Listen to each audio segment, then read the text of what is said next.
It felt like a life or death situation. It really was, you know?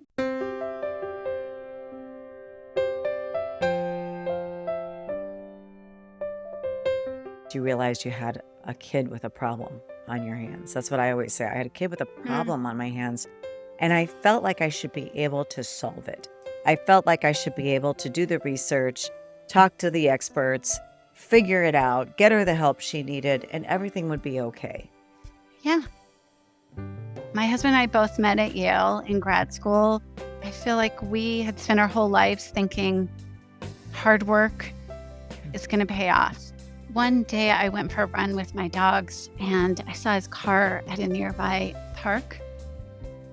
And I looked over in the window and there he was, and he had tinfoil and he was doing something with fentanyl.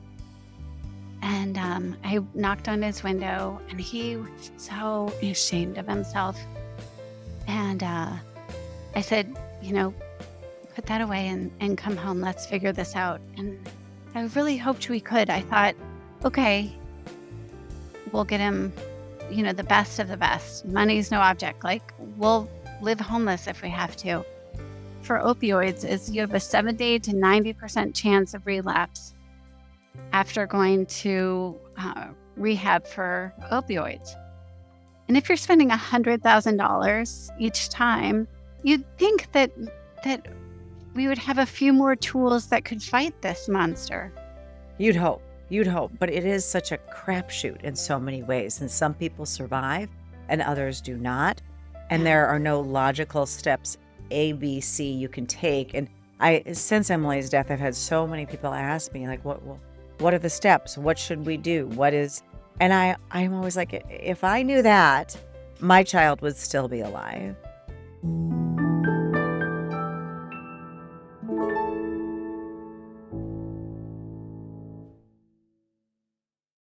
My next guest came to me through grief and through poetry. She never knew that she could write. Katie Rizzo lost her firstborn son to addiction on September 17th of 2024, and in the months that followed, she noticed something remarkable when she described it. Grief is somewhat like pregnancy.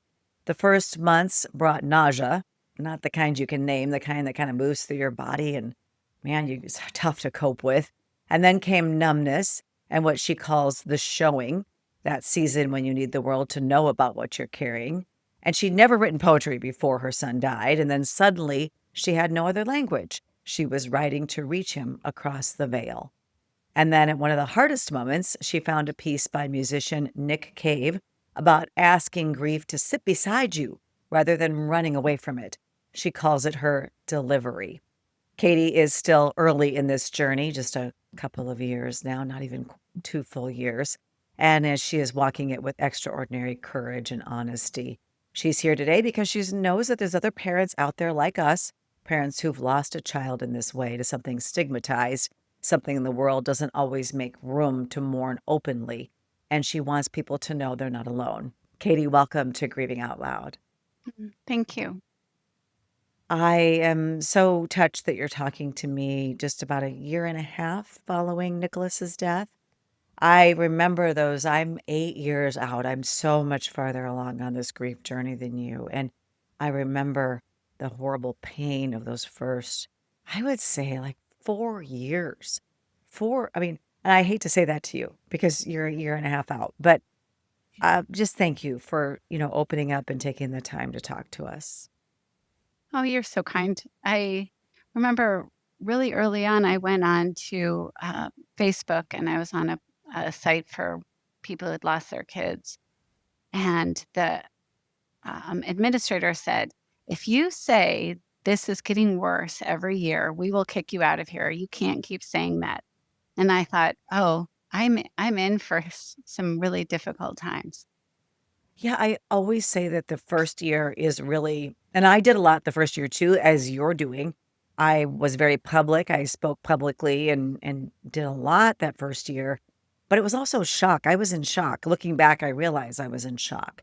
And the second year, I call it depression. I mean, I was just so depressed. Everything felt so grim. And the third to going into the fourth year for me, and I know everyone can be a little bit different, for me was more acceptance that this is what has happened, this is how it is. And that's not an easy place to get to. Mhm. Yeah. I feel like I've spent my whole life being a mom, and when I watched Nicholas, I mean, I just loved being a mom, and so when Nicholas started his addiction journey or our family's addiction journey, um, I just became this huge proponent of groups and learning and researching.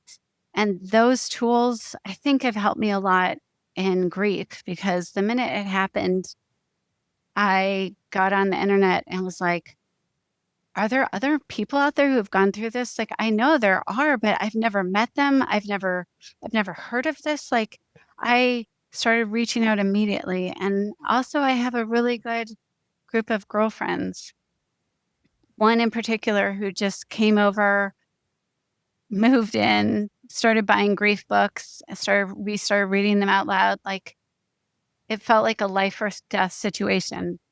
It really was, I have 2 other kids, and my friend Laura kept saying, like, and my husband, like, you don't have to not feel this, but you have to stay here." Right.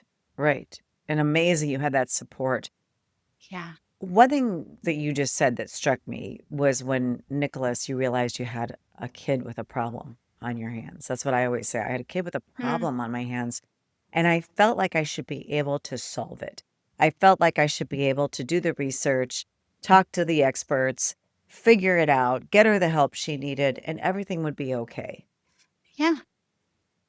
My husband and I both met at Yale in grad school. I feel like we had spent our whole lives thinking hard work Yeah. is gonna pay off, and when we got when Nicholas came home with those kind of glazed eyes and our family kinda got thrown into this chaotic period, I kept, like, coming to my husband, and his name is Nick, and so my son's name is Nicholas. I kept looking at Nick and saying, like, "We can do this. Like, you and I have the tools. Like, we just need to read more. We need to do more. Like, how are we gonna logic our way through this?" And unfortunately, I don't think that there's any logical way through. I feel like once the hooks of addiction get in there and really mess with your kid's brain, especially with how strong things are today, I don't know. You know, I was trying to look up rehab statistics, just if there are any recent ones. And all I can find for opioids is you have a 70 to 90% chance of relapse after going to rehab for opioids. And if you're spending $100,000 each time, you'd think that we would have a few more tools that could fight this monster. You'd hope. You'd hope. But it is such a crapshoot in so many ways. And some people survive and others do not. And Yeah. there are no logical steps A, B, C you can take. And I since Emily's death, I've had so many people ask me, like, what are the steps? What should we do? What is and I'm always like, If I knew that, my child would still be alive." And I think when you go to you excel in school, you mentioned, you went to a Mm. prestigious school and, you do well, you figure the rest of your life out in that way. But this is a beast that almost many times cannot be tamed. So Yeah. let's talk about Nicholas and what happened. How old was he when he started using and what did he start with? So I think it started in high school. He really loved being in his own body. He was into sports. He had a lot of injuries. He did really well in soccer. I think soccer was a place where he kind of found his voice. And also, soccer brought with it, a lot of knee surgeries and broken bones. So I think he Oh, started getting put on opioids for painkillers. And I also think he had anxiety. Um, he went to the high school that I taught at, and he got prom king, which I was like, wow, that's pretty cool. I'm guessing he would be, thrilled. But he was horrified and he didn't want to go. And I was like, here, I'll give you a beer.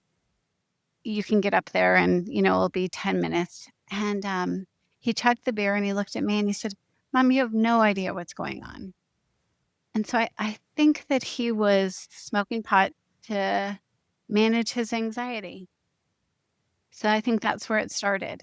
Well, and I cannot even count how many parents I've talked to whose child's addiction started with the two things you just mentioned, surgeries and being prescribed opioids before your brain is fully developed, and also Yeah. using marijuana before your brain is fully developed. I've done entire podcasts about this and how we know so much more now than we did even a few years ago about how this strong marijuana, those strong THC content, really impacts the developing brain. And every person who I have met who has recovered from or is in recovery from opioid use disorder started with marijuana. So it's not Yeah. unusual. Yeah. I hope you scream it from the rooftops. We do. I We am. do. Yeah. And we have an education curriculum that's teaching kids about the dangers to their brain for substances, especially before their brain is fully developed, Yeah. no matter what that substance is. I'm not saying any mind altering substance is a good thing for a kid, but we do know those early prescriptions for opioids and the Yeah. marijuana use is a real threat. And now with the gas station drugs, I know you Oh, know. I horrifying. know. Yeah. Horrifying. I think at the end when Nicholas he was in a rehab, um, and I feel like it was his one last chance. Like that was the one time that I saw his eyes clear and I thought, oh, you know, this is it. This is our beautiful story. But at that rehab, and I think they were doing the best they could with what they had. Um, they were letting their kids go to a pot shop, and they said the pot shop owner knows they can't get pot, they can't get THC, but they can get nicotine and other herbal remedies. And I was like, okay, these people know what they're doing. But at the time, I think that he got kratom because the rehab said, oh, he's just starting to disassociate, but he's not testing positive for anything. And I was like, "My son has never I mean, he when he's high, he will kinda act like he's not here, but that's and they kept saying, "Well, maybe there's a new, maybe this is new. Maybe he's, gonna become schizophrenic," or, they're throwing all these words around, and I was like, "Wait, he's never displayed this feeling of, like, not being in his body. Can we look at what he's putting in it first?" I mean, it may be something else, um, and, I can't believe that the rehab would allow people to go get these substances. And, um, I've heard the tall cop do his presentation about substances in these gas stations, and we've done a lot of lobbying in our state to try to control what's, at least license these vape shops, smoke shops, but they're selling a lot more than nicotine. They're selling yeah, things like kratom, which can act as a stimulant and also as an opioid. And yep, there have been kratom deaths. I've reported on kratom deaths. And so yeah, I have they're 2 just, friends. yeah, I mean, it's scary everything that's out there and the amount of educating that the public needs, that our kids need is just tremendous. For a rehab center to not know that Mm, is scary.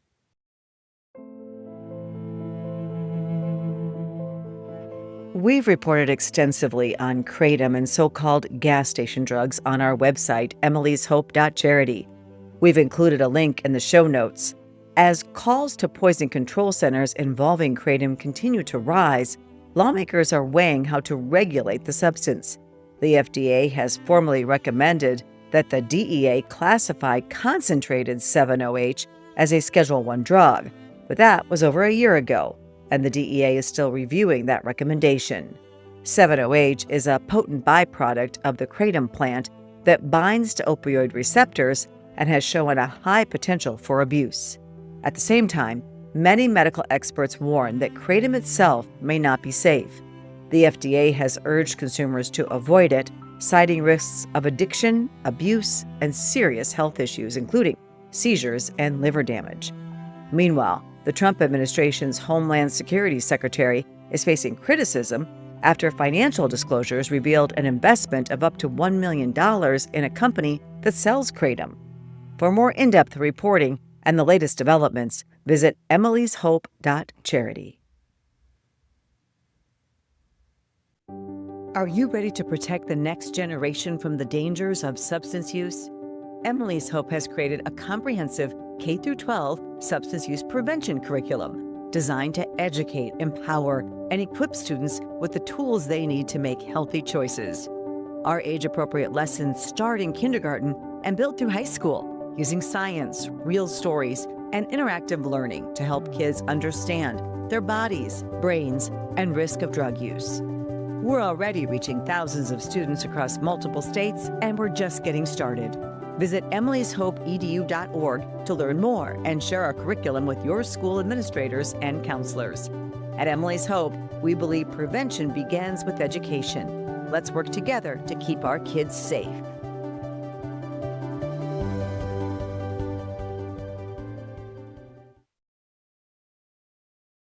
We had started talking about Nicholas in high school and the Okay. surgeries and the anxiety and, the use of marijuana, obviously prescribed opioids.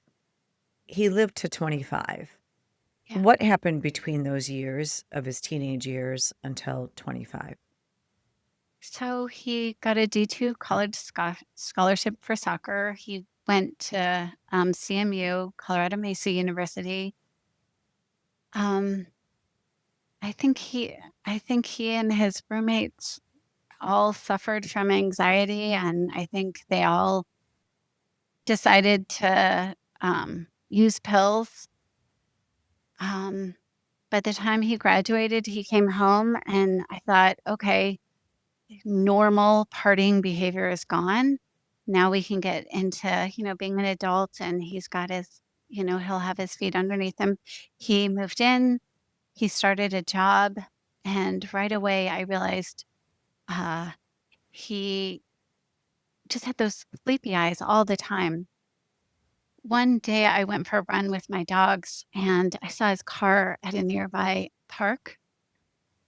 And I looked over in the window and there he was, and he had tinfoil and he was doing something with fentanyl. And I knocked on his window and he was so ashamed of himself. And I said, you know, put that away and come home. Let's figure this out. And I really hoped we could. I thought, okay, we'll get him, the best of the best. Money's no object. Like, we'll live homeless if we have to. And we found somebody who was willing to give him an opioid agonist, a shot once a month. And that worked for a little Oh, while. so what you're talking about is like buprenorphine. You're He- talking about a medically assisted treatment for opioid use yeah, disorder. right. Yeah. Right. And that worked. And the doctor was like, I'll give this to you for 2 months, but then you have to promise, you'll get off of it. Oh, so They- now I'm so I bad know. advice because no reason to get off of it. If he had stayed on it, he may still be alive today. I feel like the medical establishment is all about money, and that seems so judgmental, but from my experience, I never came across somebody who was like, "Here, we're gonna help you." It was about, your insurance isn't paying, or this is what your insurance will pay for, or I don't know. But in And any there's case, also some stigma still among providers sure. and others around, even though it's become easier to prescribe around medications for opioid use disorder. The false idea that you have to get off of it, Yeah, the idea, you're replacing one drug for another, all of that. And I know people who've lived for years on this prescription medication, productive lives, married with children, holding jobs. And there's nothing wrong. We prescribe yeah. medication for all other kinds of issues. Yeah, the stigma is just too big right now. So he was told he has to get off of it. And then what happened? then, he went right back to smoking pot and the whole pot, he'd grow a tolerance to it. And then I think he started on pills. We ended up, my husband and I joined Al Anon, which is a self help group for people who love somebody with addiction. And that was helpful.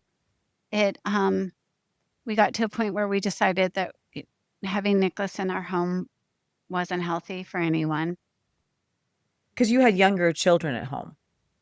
Um, they're in college, but they came home over the summers, yeah. But also it just yeah, we were just fighting and, please get off, I can tell you're high, I'm not high, I can tell you're high. It just, you Yeah. know, um, drug testing him by tricking him by turning off the water to the toilet is something that I've done. So in any case, he got an apartment and moved out. And I think things got worse then. Uh, and in Arizona, you can do a 72-hour mental health hold. I don't know what your thoughts are on that. I don't know what my thoughts are on that. So, um, Nicholas started stealing money. He had a check of ours and he was cashing it every day, the same amount every day, the same check every day for a month. Um, and so we went to him and said, "Hey, you've stolen over $10,000. It's not the first time. You can choose rehab or jail." And he chose jail. So we finally went to the police and said, "What do we do? Like, I don't want my kid to go to jail." And they said, "Try the 72-hour hold," which we did. And during that, he had such bad withdrawal symptoms that he ended up in the ICU for 6 days. And then, you know, he ended up in a rehab that he lost his bed because the insurance didn't sign something. I don't know, even though we said we'd pay. And then he ended up outpatient there, and that's when he was disassociating. And so he ended up in an outpatient closer to home.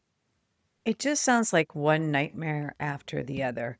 If you Yeah. could wave a magic wand, Katie, Uh, and I don't expect you to have the answers, but if you could wave a magic yes. wand, what should have happened when you found out he was Mm, stealing? I mean, how should we respond in this country? Because I've been talking yeah, to a lot of people about that lately. Like, we know what has been done for decades, right. especially by maybe the medical system, hasn't worked Yeah. in the Yeah. rehab system. And we're just throwing money at it. Yeah. Right. So what would you what looking back and hindsight is Yeah. 2020, what could have been done differently? Well, I'd love to hear your thoughts on this, but I think that if you have shown that you have an addiction to opioids like my son did, or to meth probably as well, I think that a year somewhere safe at a Mhm. minimum is the best thing you could do for them. I wish that there was a system that would have said, Nicholas, he wanted to get clean. He was so ashamed. I wish there was a place he could have gone and said, "For the next year, you're here." And I, um, Right, and not that that would be maybe be a perfect solution, but I agree with you. 12 to 24 months is what it takes for the brain to heal. If yeah, instead of sending people to jail or to expensive rehab centers that just churn them out yeah, every 28 days, if we could yeah. have a place where we could basically like sentence people, take abandoned nursing homes, I don't know, or a facility like that, and have the Wilderness. Yeah, proper care along with medication assisted treatment and what we know are the gold standards and any other thing that helps with substance use disorder, have those all available to people. I mean, that's what we should be doing. yeah, Immediate access to treatment that is long term. yeah. Your show where you talked about 72,000 people who died last year, Right, that's not a success story. It right. scared me. And the year that Nicholas passed, there was 80. And that's a commercial jet plane going down every day. And if you think about how many kids that is, it's just too many, and how many families that are being devastated.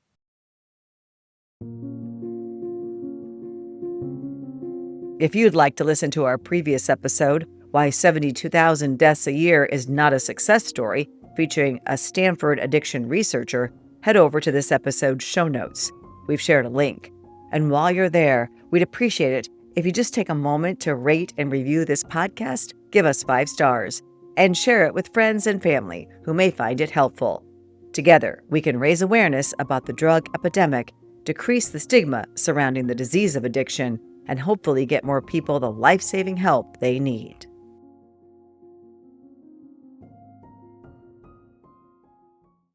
It's worth the investment in looking into how are we going to deal with this. And I think our homeless population would go down dramatically if we actually treated the problem. Right. And we treated it as a disease of the brain, a disease of the Hmm. mind, and we we took it seriously and we didn't Yeah, stigmatize it. And yeah, yeah, so many of these things. And so you mentioned that, he all these things sort of did not really serve him very well. no. What happened before his death? Um, he was kicked out of his outpatient rehab unbeknownst to us for not participating. So um, I think Nicholas went home and he knew that fentanyl was dangerous, and I don't think he wanted to die. He had a load of laundry running in his washer. He called and he said he was going to come over to dinner, and then he never showed up. Yeah, so And ultimately his cause of death? it was a overdose on opioids and benzodiazepines. So Xanax, basically. Yeah, Yeah. yeah, and they were all when my husband went over to his apartment, he found all the prescription pill bottles. I don't know why Nicholas was saving them for the last 3 years, but he was.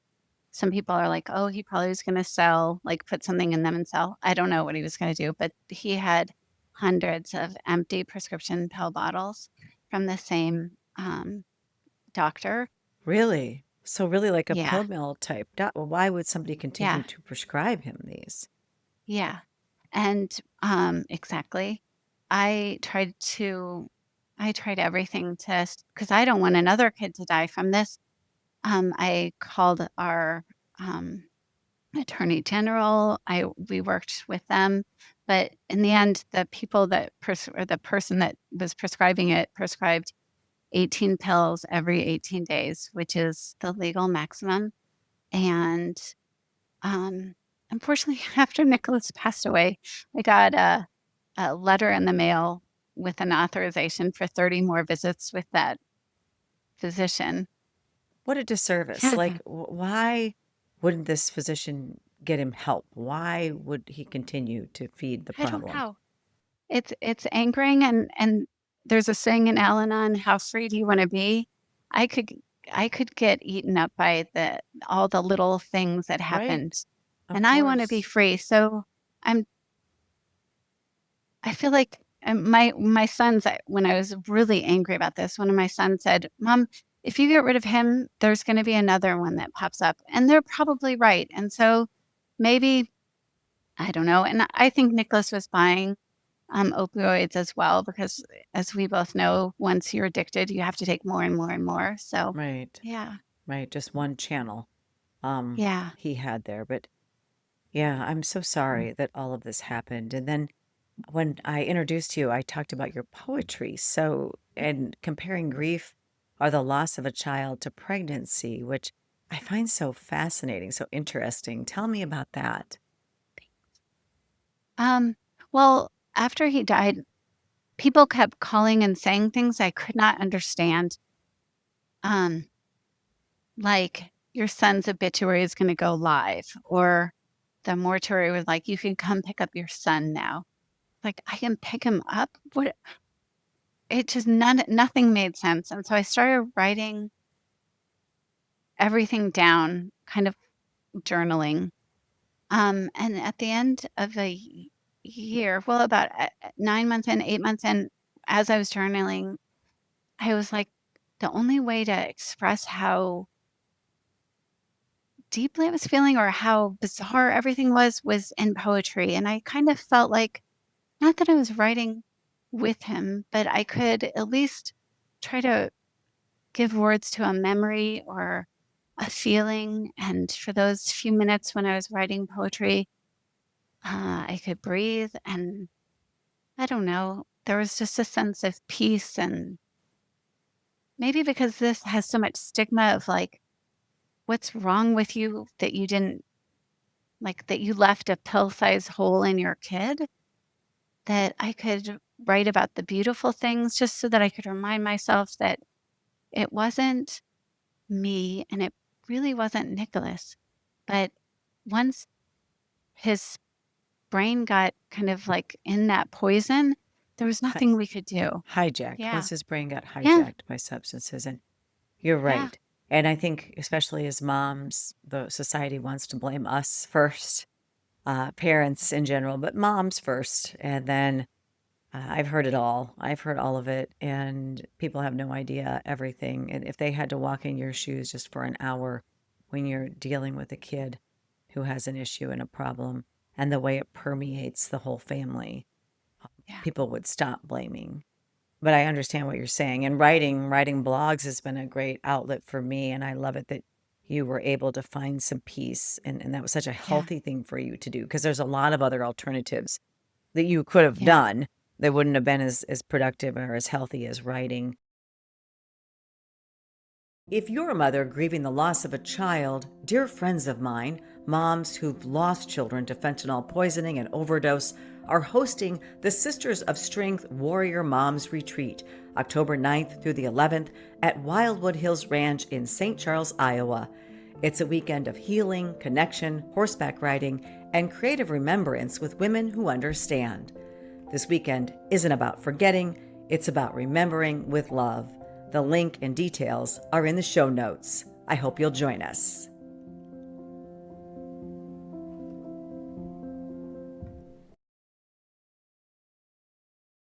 Would you read me one of your poems?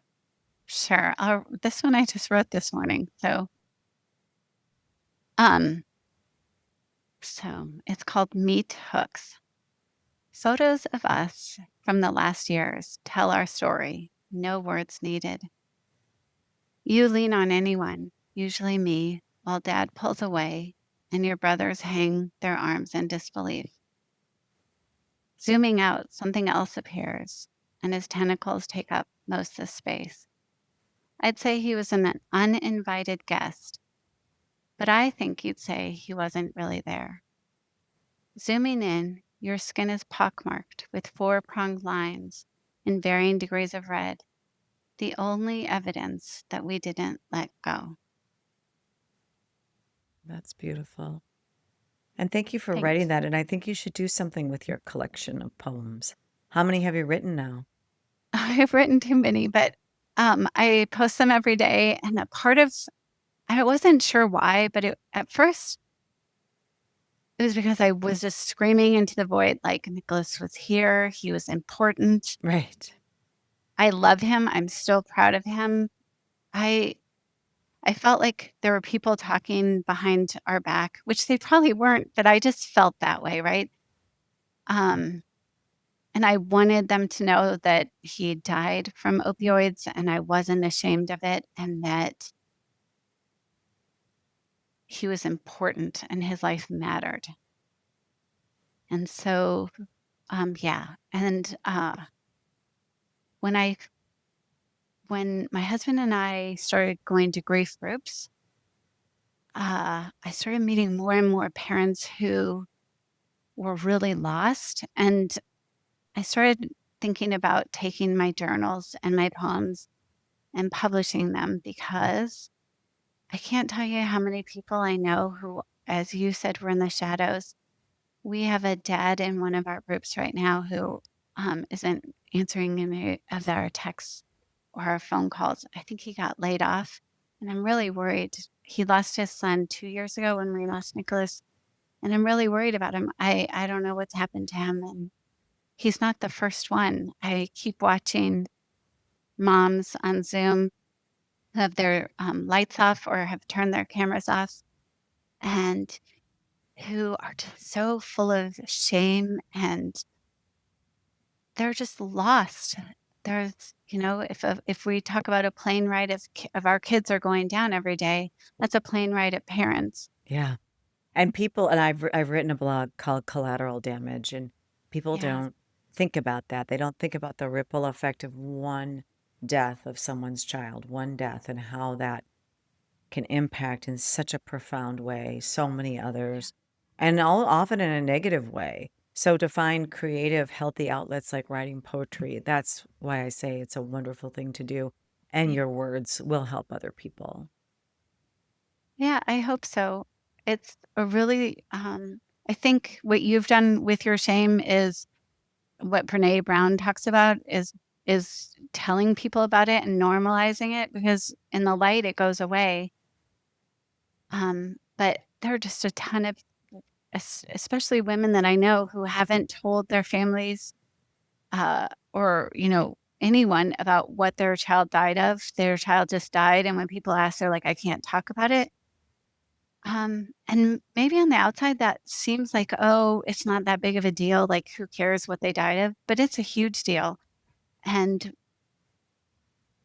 I don't know, there's something really freeing about being able to tell people that he was a wonderful kid and he was loved and he came from a loving family and that it was the drugs and it wasn't that he was a bad person with low willpower or something like that. Right, right. These are so often some of the most sensitive, wonderful people who fall victim to substance use disorder. And I think I always talk about the lost potential to the world of the kids that we've lost. Mm, And when you are talking about honoring him and that he cannot be forgotten, and that your pain also can be used for something to help others, I think that's one of the most noble things that you can do.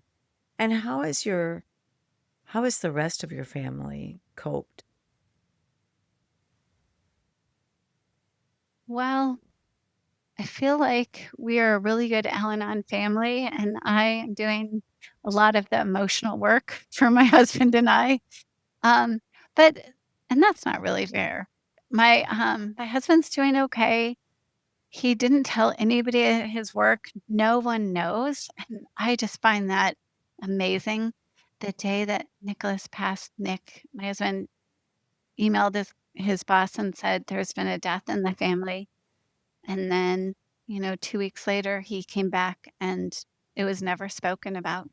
Oh my gosh. Well, there's a workplace failing somebody, if you ask me, and I've had someone on this podcast to talk about workplace and how grief needs to be addressed within the workplace. I mean, I've also talked about how I know a couple of moms who got fired because they had to go back to work right away and they couldn't function, Yeah, right? right. How Because the could you? workplaces that there's no room for grief in the workplace, and we need to make room for it. And it makes me Yeah, kind of sad for your husband that he has to put that on a shelf and act like it didn't yeah, happen and he's okay yeah. because he's not okay. We No, and we're never gonna be okay, and I Nobody's feel like nobody's okay after this happens. Yeah. yeah, I feel like that's been the big message is, "This is my life now, and it's just not okay, and I'm gonna have to get comfortable with that." Right. You learn to But carry it. You learn to carry it. And so what about your other kids? so I have 2 other boys, and they both are in grad school. I think I think they're carrying it their own way, and I'm trying to be very respectful. There's lots of really good support groups out there for siblings. Neither one of my boys has chosen to be a part of that yet, but maybe they will. Um, I'm really excited. My middle son is coming home today, and he's bringing his girlfriend, and we're gonna go on vacation together. So, And something to look forward to, something to still live for. I think that's yeah, what our other children can bring us. And they carry the burden of grief, but they carry it very differently than we do. And each individual child also processes it and deals with it in a different way. But just to hold those others, we know how precious life is and how quickly things can change. yeah, beautifully said. Yes. My youngest, when he called with some bad news, and he called and said, "This is not at all near the level of Nicholas, so don't Yeah, worry." And it was but bad things can happen. I mean, I think we all yeah. think in some way before tragedy strikes our family that we're somehow that's not going to happen to us. We're in sort of some denial that, Oh, how do you yeah, trust the world again? it's hard. You just put one foot in front of the other every single day and you move forward, carrying their memory with you. Yeah. I feel like I'm just gonna sit in this pit of despair and sadness and rubble, and people can come visit me. Yeah, and I do think that we have to sit there for a while, but I don't think we have to sit there forever. Okay. There's resiliency is a real important thing. I have said this, and I've said this to many audiences that I speak to, that we all get thrown into the pit of despair. Your pit may look different than my pit. Some of us splatter at the bottom of that pit, and others bounce back up, right? And this is what it might take some time, but this is what you're trying to do through your poetry, through spending time with your other children, having something to look forward to, even though that can feel daunting sometimes because the burden of grief is so heavy. Mhm. Yeah. Well, I so appreciate you sharing Nicholas's story. And is there a way for people to read your poetry? Sure, yes. So, if you follow me on Instagram at, Katie Rizzo 007, or I have a website, it's katierizzo.com. We'll put a link to your website. Yeah, we'll put a Okay. link. Okay. I have a book coming out about with my memoir, and, it's called The Trimesters of Grief, and then I have another one coming out with some of my poetry called None of Them Are You. So, Oh, I love that. And I can't wait to read them. So keep writing and keep talking about Nicholas. And thank you for sharing his story with us today. thank you. And thank you for listening to this episode of Grieving Out Loud. Tune in each week for a new conversation. And you can find hundreds of episodes anytime on our website, emily'shope.charity. If you have an idea for a future episode, we'd love to hear from you. You can find our contact information in the show notes. Thank you again for listening. Until next time, wishing you faith, hope, and courage.